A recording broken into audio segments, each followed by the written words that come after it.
Hello बच्चों, welcome to our amazing platform bio treasure by Ritu ma'am.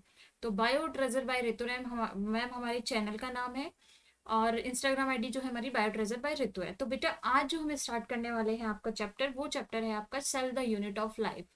और interesting बात ये है कि यह जो कोर्स है हमारा, ये हिंदी माध्यम के लिए है। तो हमारा जो चैप्टर का नाम हिंदी में होगा होगा कोशिका जीवन की इकाई। कोशिका कोशिका जीवन की इकाई। तो इस वाले कोर्स में हम, क्योंकि आपके नीट को बच गए हैं कितने, सिर्फ और सिर्फ 6 मंथ्स। क्योंकि अभी क्या चल रहा है बेटा, अभी चल रहा है अक्टूबर, नवंबर, दिसंबर, जनवरी, फरवरी, मार्च, अप्रैल, मई। 4 मई को एक्सपेक्टेड है कि आपका नीट होगा। तो हमारे पास सिर्फ 6 मंथ बचे हैं। तो 6 मंथ में हमें जो है अपना बायोलॉजी को कंप्लीट करना है। तो उसके लिए हम स्टार्ट कर रहे हैं अपने ये जो कोर्स है बेटा, ये विशेषकर हिंदी माध्यम के विद्यार्थियों के लिए है। तो हिंदी माध्यम के विद्यार्थी आके इसको पढ़ सकते हैं। तो हम स्टार्ट करते हैं कि आज के लेक्चर में हम क्या क्या पढ़ने वाले हैं। तो सबसे पहले तो अगर अपन बात करेंगे यहाँ पे, हमारे जो पाठ्यक्रम है, पाठ्यक्रम हम 11th और 12th दोनों कवर करेंगे। ठीक है। और हम यहाँ पे स्टार्ट कर रहे हैं 11th का पहला चैप्टर, कोशिका जीवन की इकाई। जैसे कि आपने चैप्टर में देखा। तो सर्वप्रथम ये आता है कि मैडम कोशिका क्या होती है। ठीक है, कि कोशिका क्या होती है। तो सबसे पहले अगर अपन बात करें तो कोशिका की डेफिनेशन लिखते हैं कि कोशिका क्या होती है। तो हम छोटी क्लास से पढ़ते आते हैं कोशिका क्या है। कोशिका हमारे शरीर की संरचनात्मक एवं कार्यात्मक इकाई है। ठीक है। कोशिका की अगर अपन बात करें तो कोशिका कोशिका जो है कोशिका जो है कोशिका जो है बेटा, कोशिका जो है कोशिका हमारे शरीर की कोशिका हमारे शरीर की क्रियात्मक, या इसको बोलो कार्यात्मक व संरचनात्मक इकाई है। कोशिका से छोटा कुछ भी नहीं होता, संरचनात्मक इकाई है। ठीक है, संरचनात्मक इकाई है कोशिका, हमारे शरीर की क्रियात्मक व संरचनात्मक इकाई है। तो अगर अपन एक डेफिनेशन लिखेंगे तो क्या होगा बेटा यहाँ पे, कि झिल्ली रहित झिल्ली रहित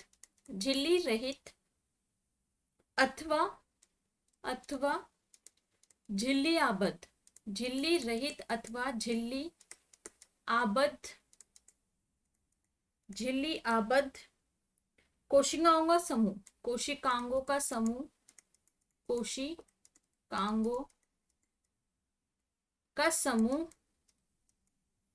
झिल्ली रहित अथवा झिल्ली आबद्ध कोशिकांगों का समूह जो जीवधारी के शरीर जो जीवधारी जो जीवधारी के शरीर की संरचनात्मक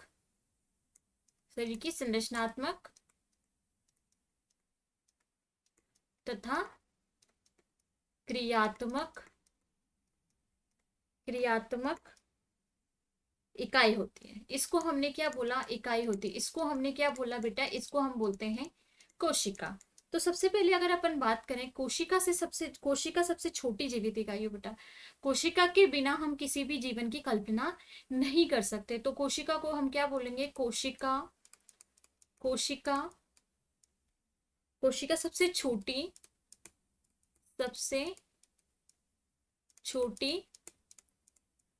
जीवित इकाई होती है। कोशिका जो होती है हमारे शरीर की सबसे छोटी जीवित इकाई होती है।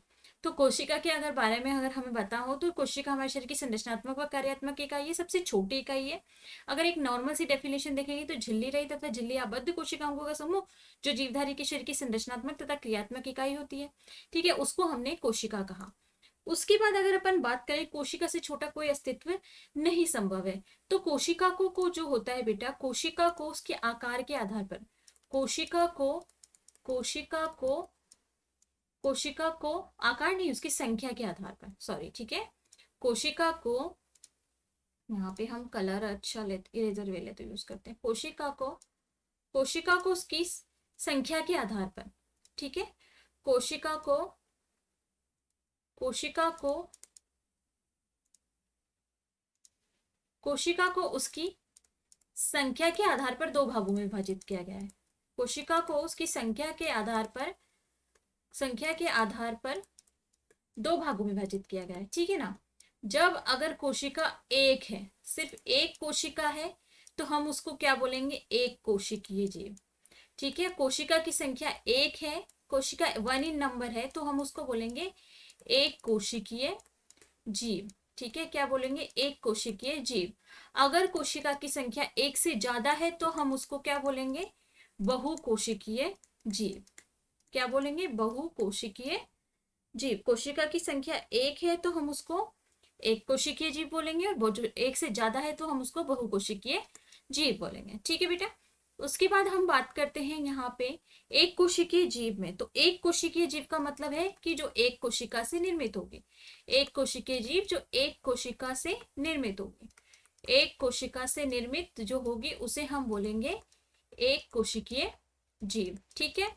उसके बाद अगर अपन बात करें यहाँ पे एक अकेली कोशिका, अब यहाँ पे एक क्वेश्चन होता है कि मैडम एक अकेली कोशिका का अस्तित्व रहता है क्या? यस बेटा, एक अकेली कोशिका का अस्तित्व रहता है। इसको यूं समझो, कोशिका का अस्तित्व रहता है, यूं समझो एक घर है, एक घर में 4 लोग रहते हैं, ठीक है, और एक घर में सिर्फ एक लोग रहते हैं। ठीक है, एक घर में सिर्फ आप अकेले रह रहे हो और एक घर है जिसमें 4 लोग होंगे। तो एक घर में जब एक लोग होगा तो वो एक कोशिका ही सारा काम करेगी, खाना पीना, मतलब खाना भी, कोई एक इंसान अकेला रहेगा तो क्या होगा, खाना भी वही बनाने, बाहर भी कमाने वही जाएगा, झाड़ू पोछा सब कुछ वही करेगा। तो यहाँ पे श्रम का विभाजन नहीं होता है, एक कोशिका ही जो है, एक कोशिका ही संपूर्ण कार्य करती है, एक ही कोशिका संपूर्ण कार्य करती है, कोशिका संपूर्ण कार्य करती है। जबकि यहाँ पे क्या होता है बेटा, यहाँ पे क्या होता है, एक से अधिक, एक तो संख्या है, संख्या में एक से अधिक है, ठीक है ना, तो उसे हम बहुकोशिकीय जीव बोलेंगे। अब एक से ज्यादा है तो यहाँ पे क्या होता है, श्रम विभाजन होता है, हर एक कोशिका का अपना काम डिवाइड हो जाता है। तो कोशिका को उसकी संख्या के आधार पे हमने एक कोशिकीय और बहुकोशिकीय जीव में डिवाइड किया है। ठीक है। नेक्स्ट पॉइंट आता है बेटा कि यहाँ पे कुछ हम एनसीईआरटी, हम पूरा एनसीईआरटी से रिलेटेड पढ़ेंगे। ठीक है, मैं ये चाहती तो मैं आपको एनसीईआरटी या कहीं से भी लिखा हुआ कंटेंट बता दूं, लेकिन लिखा हुआ कंटेंट पढ़ने में मजा नहीं है। जो आप अगर, क्योंकि बायोलॉजी बहुत सब्जेक्टिव होता है, तो हमें क्या होता है, लर्न करना हुआ चलता है। तो लर्न कैसे करना है, हमें नोट्स बनाते हुए लर्न करना है। ठीक है ना, तो हम जो भी पॉइंट पढ़ेंगे तो नोट्स बनाते हुए चलेंगे ताकि आपको समझ में आए। इसलिए मैं हर चीज लिख रही हूँ जो यूजफुल है। ठीक है, तो अगर अपन बात करें कोशिका की, तो सर्वप्रथम कोशिका को किसने देखा था, सर्वप्रथम कोशिका की जो खोज थी वो किसने की थी, सर्वप्रथम कोशिका की खोज जो की थी, सर्वप्रथम कोशिका को देखा था किसने, रॉबर्ट हुक ने बेटा। सर्वप्रथम कुछ कोशिका को देखने वाले कौन थे, रॉबर्ट हुक। और रॉबर्ट हुक ने किस में देखा था, लेकिन मृत कोशिका को देखा था। ठीक है, रॉबर्ट हुक ने किसको देखा, मृत कोशिका को सर्वप्रथम देखा था। ठीक है, तो यहाँ पे जो है मृत कोशिका में भी किसको देखा था, मृत कोशिका में भी कौर कोशिका देखा था। अब मृत कोशिका है, इसका मतलब क्या है, वहां पे जीव द्रव्य उपस्थित नहीं है, वहां पे जीव द्रव्य क्या है बेटा, अनुपस्थित है। सर्वप्रथम कोशिका को देखने वाले थे हमारे रॉबर्ट हुक साहब, और रॉबर्ट हुक ने किसमें देखा था, मृत कोशिका में देखा। तो मृत कोशिका को थी कॉक कोशिका। यहाँ पे क्या होता बेटा, यहाँ पे जीव द्रव्य जो है अनुपस्थित था, यहाँ पे जीव द्रव्य जो है वो अनुपस्थित था। ठीक है, जीव द्रव्य अनुपस्थित था क्योंकि वो मृत कोशिका थी। उसके बाद क्या हुआ, उसके बाद जो है हमारी जीवित कोशिका को देखने के लिए, क्योंकि अगर कोशिका का अध्ययन करना है तो उसे जीवित कोशिका को देखना पड़ेगा। तो सर्वप्रथम जो जीवित कोशिका देखा है, सर्वप्रथम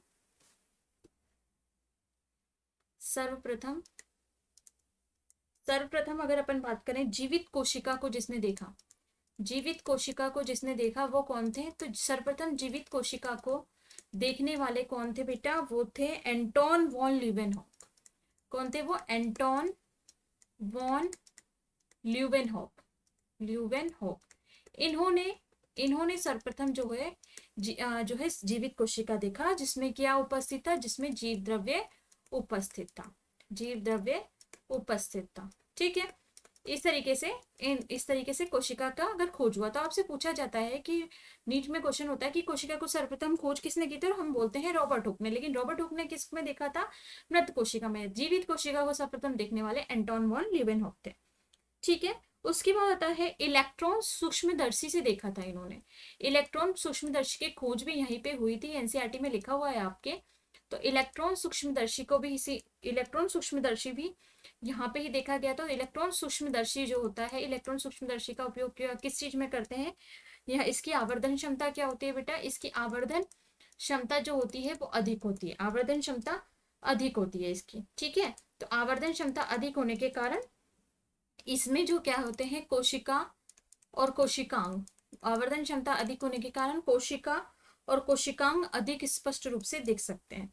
कोशिका और कोशिकांग जो है अधिक स्पष्ट रूप से दिखते हैं, अधिक स्पष्ट रूप से दिखते हैं, यहाँ पे स्पष्ट रूप से दिखते हैं, ठीक है। उसके बाद आता है नेक्स्ट, अगर खोज की बात करें यहाँ पे, तो खोज में एक होता है, एक है रॉबर्ट ब्राउन। रॉबर्ट ब्राउन ने किस चीज की खोज की, ये आपके एनसीईआरटी में क्वेश्चन आता है, इसीलिए रॉबर्ट ब्राउन ने जो खोज की थी बेटा, वो की थी केंद्रक की खोज, ठीक है। यहाँ तक हमें कोशिका के परिचय के बारे में बात होगी। हमने अभी तक क्या पढ़ा, कोशिका झिल्ली आबद्ध या झिल्ली रहित कोशिका अंगों का समूह कोशिका कहलाता है, ठीक है। कोशिका कार्यात्मक एवं संरचनात्मक इकाई है। कोशिका हमारे शरीर की सबसे छोटी इकाई है। उसके बाद हमने देखा कोशिका को संख्या के आधार पे हमने 2 प्रकारों में डिवाइड किया था, अगर एक है तो एक कोशिकीय जीव, और अगर बहुत एक से ज्यादा है तो बहुकोशिकीय जीव, ठीक है। फिर उसके बाद सर्वप्रथम कोशिका को किसने देखा, जीवित कोशिका को किसने देखा, ये बात हमने देख ली थी। अब हम आते हैं एक महत्वपूर्ण टॉपिक पे, जो कि है बेटा कोशिका सिद्धांत, ठीक है ना। यहाँ से क्वेश्चन आता ही आता है। देखो ये हमारे बॉटनी और जूलॉजी दोनों का ही पार्ट है ये कोशिका। पिछली बार जब क्वेश्चन आया था, तो अभी भी आधे टीचर ये कंफ्यूज है, क्योंकि बॉटनी में जूलॉजी में कोशिका दिया था कि बॉटनी में आएगा जूलॉजी में आएगा, हमें नहीं पता बॉटनी और जूलॉजी, हमारे लिए पूरी बायोलॉजी एक है, ठीक है। तो अगर हम देखें, अगर वैसे सेग्रीगेशन करें तो ये जूलॉजी में पूछा गया था, बॉटनी में, क्योंकि कोशिका जो होता है दोनों का ही पार्ट है, ठीक है। तो कोशिका सिद्धांत की अगर अपन बात करें, तो कोशिका सिद्धांत होता है सेल थ्योरी। सेल थ्योरी को देने वाले 2 साइंटिस्ट थे। सेल थ्योरी को अब हम इस तरीके से समझेंगे। तो सेल थ्योरी को देने के लिए 2 लोग आए। सेल थ्योरी जो दिए थे, सबसे पहले अगर अपन बात करें तो सबसे पहले इन्होंने बात की थी मैथियस स्लाइडन ने। मैथियस स्लाइडन साहब क्या थे, एक वनस्पति वैज्ञानिक थे। मैथियस स्लाइडन ने कब, 1838 में। और मैथियस स्लाइडन क्या थे, एक वनस्पति वैज्ञानिक थे, जर्मन वनस्पति वैज्ञानिक थे। अब नॉर्मल सी बात है, जो वनस्पति वैज्ञानिक है वो किसको देखेगा, वो पौधों को देखेगा, वनस्पति वैज्ञानिक थे, ठीक है। अब ये पौधों को देख के इन्होंने ये बताया, ठीक है, इनका अध्ययन वनस्पति वैज्ञानिक है, तो इनका अध्ययन किस पे आधारित है, पादप कोशिकाओं पर आधारित है। अध्ययन इनका किस पर आधारित है बेटा, पादप कोशिकाओं पर आधारित है, पादप कोशिकाओं पर आधारित है इनका अध्ययन, ठीक है। अब हम यहाँ पे ये बात करते हैं, इन्होंने पादप कोशिकाओं में क्या देखा। इन्होंने बताया कि पादप जो होते हैं विभिन्न प्रकार की कोशिकाओं से, मिलकर निर्मित होते हैं, निर्मित होते हैं, देखिए, जो पादप ऊतक का निर्माण करते हैं, जो पादप ऊतक का निर्माण करते हैं, ठीक है। इन्होंने क्या बात बोल दी, इन्होंने बोला, अब देखो यहाँ पे समझना, कोशिका सिद्धांत देने 2 लोग आए, एक मैथियस स्लाइडन और दूसरे थे थियोडर श्वान, ठीक है। तीसरे भी आएंगे अभी, थियोडर श्वान। तो मैथियस स्लाइडन 1838 में एक जर्मन साइंटिस्ट थे, उन्होंने क्या कहा, उन्होंने बोला पादप विभिन्न प्रकार की कोशिकाओं से मिलकर निर्मित होता है, जो पादप ऊतक का निर्माण करते हैं, विभिन्न। अब आप बोलोगे, सोचोगे यहाँ पे एक ही प्रकार की कोशिकाएं ऊतक निर्माण करते हैं, बेटा यहाँ पे एक ही प्रकार की कोशिका, पादप में अलग अलग प्रकार की कोशिका होती है, वही सेम बात है। तो वो जो होती है पादप ऊतक का निर्माण करते हैं, इन्होंने बोला। थियोडर स्वान जो थे ये थे कैसे, ब्रिटिश प्राणी शास्त्री थे। ये कैसे थे, ब्रिटिश प्राणी शास्त्री। इन्होंने अपना अध्ययन किस पे किया, ब्रिटिश प्राणी शास्त्री, इन्होंने अपना अध्ययन किस पे किया, इन्होंने अपना अध्ययन किया पादप तथा जंतु कोशिका पे, इन्होंने अपना अध्ययन किया पादप तथा जंतु कोशिका पे, दोनों का अध्ययन किया, क्योंकि दोनों का अध्ययन करेंगे तभी तो मालूम पड़ेगा कि मेन पादप और जंतु कोशिका में अंतर क्या है। इन्होंने सिर्फ पादप कोशिका के बारे में बताया, इन्होंने पादप और जंतु कोशिका दोनों का अध्ययन किया। और इन्होंने क्या बोला कि जंतु जंतु कोशिका का, इन्होंने क्या बोला कि जंतु कोशिका का बाहरी आवरण, जंतु कोशिका का बाहरी आवरण एक पतली परत होता है, एक पतली परत होता है, जिसे आज हम क्या बोलते हैं, जिसे आज हम कोशिका झिल्ली बोलते हैं। जिसे आज हम क्या बोलते हैं बेटा, कोशिका झिल्ली बोलते हैं, कोशिका झिल्ली बोलते हैं। ठीक है, ये तो इन्होंने किसकी बात कर दी, जंतु कोशिका की। अब इन्होंने पादप कोशिका भी देखी थी। ठीक है, तो इन्होंने क्या बोला कि पादप कोशिकाओं में अलग परत पाई जाती है सबसे बाहरी, जो कि कोशिका भित्ति होती है। तो इन्होंने क्या बोला कि कोशिका भित्ति, थियोडोर स्वान साहब की बात हो रही है कि कोशिका भित्ति का पाया जाना, कोशिका भित्ति का पाया जाना पादप कोशिका का विशिष्ट लक्षण है, पादप कोशिका का विशिष्ट लक्षण होता है। ठीक है, कोशिका भित्ति का पाया जाना वाला पादप कोशिका का विशिष्ट लक्षण होता है, विशिष्ट लक्षण होता है। ठीक है, ये बात इन्होंने कही थी। पादप तथा प्राणियों का शरीर, और क्या बोला इन्होंने कि पादपों तथा प्राणियों का शरीर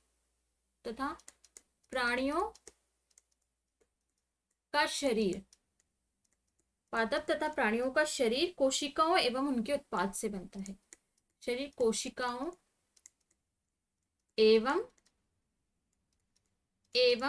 उनके उत्पाद से बनता है। ये बातें जो है इन्होंने बोली, ये श्वान की परिकल्पना थी।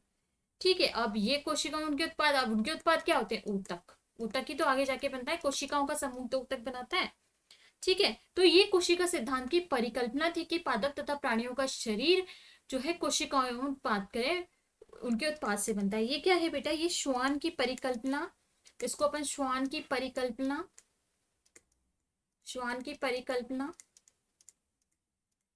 या फिर कोशिका सिद्धांत की परिकल्पना भी बोलते हैं। कोशिका सिद्धांत की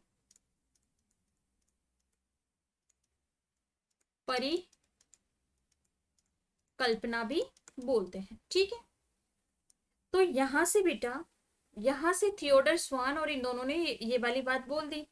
अब कौन से आए, एक रुडोल्फ विर्चो, क्योंकि जब इनसे पूछा गया, इन दोनों से ये पूछा गया कि ये तो तुमने सही बात बोल दी, लेकिन हमारे यहाँ हम तो साइंटिस्ट लोग हैं, तो साइंटिस्ट लोगों में क्या होता है कि जब आप कोई थ्योरी प्रेजेंट करते हो तो हमें ये बताना पड़ता है कि ये थ्योरी उसके कब क्यों कैसे का आंसर देना पड़ता है। तो इनसे पूछा गया कि पूर्ववर्ती कोशिका, फिर नई कोशिकाओं का निर्माण कैसे होता है, तो नई कोशिकाओं का निर्माण कैसा होता है, ये दोनों इस चीज को नहीं बताने पाए। तो इनकी कमी क्या थी, इनकी कमी की अगर अपन बात करें, इनकी थ्योरी की कमी क्या थी कि यह नई कोशिकाओं का निर्माण कैसे होता है, नई कोशिकाओं का निर्माण कैसे होता है नहीं बता पाई। यह नई कोशिकाओं का निर्माण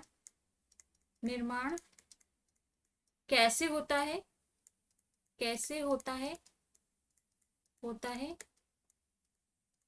नहीं बता पाए, तो ये बताने में ये असफल रहे। तो इस वजह से जो है ये बताने में असफल रहे, तो ये इनकी थ्योरी को आगे बढ़ाने के लिए आए रुडोल्फ विर्चो जी। ठीक है, इनकी थ्योरी को आगे बढ़ाने के लिए आए रुडोल्फ विर्चो जी। उन्होंने इस चीज का जवाब खोजा, रुडोल्फ विर्चो ने इस चीज का जवाब खोजा। उन्होंने क्या बोला कि नई कोशिकाओं का निर्माण जो होता है, उन्होंने एक वर्ड बोला, ओमनीस सेलुला ई सोलुला, ओमनीस सेल्यूला ई सेलुला, इन्होंने ये वर्ड बोला। इसका मतलब क्या है, कि पूर्ववर्ती कोशिकाओं से नई कोशिकाओं का निर्माण होता है, पूर्ववर्ती कोशिकाओं से नई कोशिकाओं का निर्माण होता है। नई कोशिकाओं का निर्माण होता है। निर्माण होता है। ठीक है, ये इन्होंने बोल दिया। तो नवीन कोशिका सिद्धांत, अब इन तीनों की थ्योरी को मिला के एक कोशिका सिद्धांत आया, जिसको अपन बोलते हैं नवीन कोशिका सिद्धांत। कोशिका सिद्धांत, ठीक है। नवीन कोशिका सिद्धांत में क्या बातें रखी गई? नवीन कोशिका सिद्धांत क्या? नवीन कोशिका सिद्धांत में पहला पॉइंट ये रखा गया कि प्राणियों का शरीर प्राणियों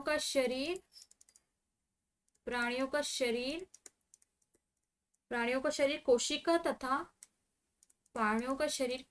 तथा कोशिका उत्पाद से बनता है। कोशिका तथा कोशिका उत्पाद से बनता है। और दूसरा पॉइंट क्या लिखा है इन्होंने? दूसरा पॉइंट ये लिखा कि कोशिका का निर्माण पूर्व स्थित कोशिकाओं से होता है। नई कोशिका का निर्माण, ठीक है। नई कोशिका का निर्माण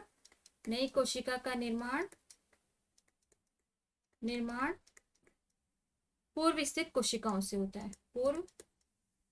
पूर्व स्थित कोशिकाओं से होता है। तो इन दोनों पॉइंट्स को इन्होंने कवर किया, ठीक है। इन्होंने नवीन कोशिका सिद्धांत दिया। इसमें भी अपवाद आया विषाणु, क्योंकि विषाणु ना तो जीवित होता है, जीवित और निर्जीव और सजीव की बीच की योजक कड़ी है ना। अगर शरीर के अंदर है तो जीवित है, बाहर है तो वो अजीवित है। तो इसका जो अपवाद होता है वो होता है विषाणु। ये आपका आ गया नवीन कोशिका सिद्धांत। इससे बेटा क्वेश्चन आ सकता है, ये दोनों पॉइंट लिख के आपसे ऑप्शन में पूछ सकता है, ठीक है। तो ये हमें ध्यान रखना है। उसके बाद कुछ इंपॉर्टेंट पॉइंट जो हमने अभी तक पढ़े है ना, नीट RY पॉइंट जो हमारे इंपॉर्टेंट पॉइंट होंगे उनका नाम होगा हमारा नीट RY पॉइंट, ठीक है। NEET RY points. तो नीट RY पॉइंट्स की कुछ बातें लिख लेते हैं अपनी। तो सबसे पहला क्या है कि कोशिका सिद्धांत किसने दिया? तो कोशिका सिद्धांत को देने वाले थे स्लाइडेन एन। सिद्धांत को किसने दिया? तो कोशिका सिद्धांत को देने वाले थे स्लाइडेन एवं स्वान। इन्होंने कोशिका सिद्धांत को दिया। उसके बाद आता है कि रूपांतरित कोशिका सिद्धांत किसने दिया? रूपांतरित कोशिका सिद्धांत को देने वाले कौन थे? तो रूपांतरित कोशिका सिद्धांत को जिन्होंने दिया वो थे स्लाइडेन, श्वान व विर्चो। स्लाइडेन है ये, ठीक है। स्लाइडेन, श्वान तथा विर्चो, ठीक है। उसके बाद है हमारा कोशिका सिद्धांत का रूपांतरण भी विर्चो ने किया। उसके बाद कोशिका सिद्धांत की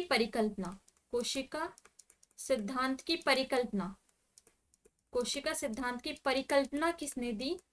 एनसीईआरटी की डायरेक्ट लाइन से उनसे क्वेश्चन आता है। परिकल्पना देने वाले कौन से साइंटिस्ट थे? तो थे श्वान, ठीक है। तो इस तरीके से हमने आज का टॉपिक अपना जो है कोशिका सिद्धांत और कोशिका के बारे में पढ़ा। नेक्स्ट क्लास में अपन कोशिका का समग्र अवलोकन और प्रोकैरियोटिक कोशिका के बारे में संपूर्ण जानकारी पढ़ेंगे। तब तक के लिए बेटा आपको क्या करना है? आपको इस चैनल को सब्सक्राइब करना है, शेयर करना है।